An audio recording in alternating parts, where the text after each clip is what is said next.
My friend Scott Kimball loves deer hunting, maybe more than anybody I've met before. And recently he took a shot at a really nice buck. It wasn't the biggest buck he'd ever taken a shot at, but it was a big buck. And he wounded it. And unfortunately that happens sometimes. Sometimes a buck doesn't fall right where you shoot it. So he goes to where he thought he took the shot, where it might have been hit. He sees some blood on the ground. It's dark out. He puts a headlamp on. He gets on his hands and knees. He starts crawling into the thick brush, into the woods. There's thorns and thistles and thickets. And he's on his hands and knees with his headlamp in the dark. And he's just looking for that next drop of blood, trying to find that trail so he can locate this deer.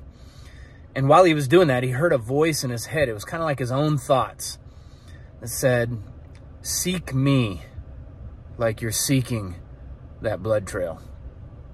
Now, we know who that was. That was the Lord. And it reminds me of Psalm 42:1. Like a deer panting for water, oh, my soul longs for you, Lord.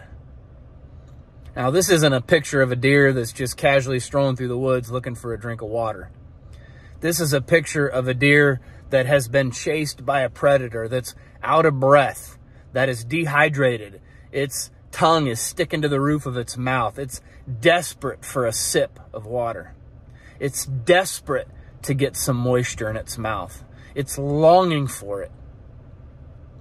That our souls would thirst for the Lord and be desperate for him like that. You guys, in these last days, I'm telling you, the time is drawing short. We've got to be desperate for the Lord.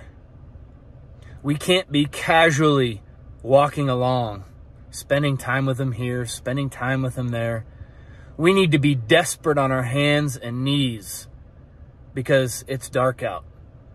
We need to be looking for that next drop of his presence, with the word as a lamp that's trying to locate it, trying to find him, trying to reveal him to us.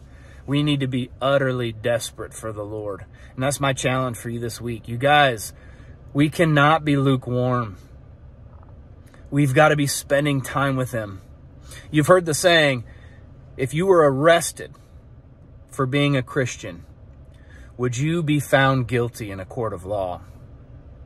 My challenge for you is, if you were arrested for being a true seeker of Jesus, who loves him with everything you got, he's number one in your life, would you be found guilty in a court of law?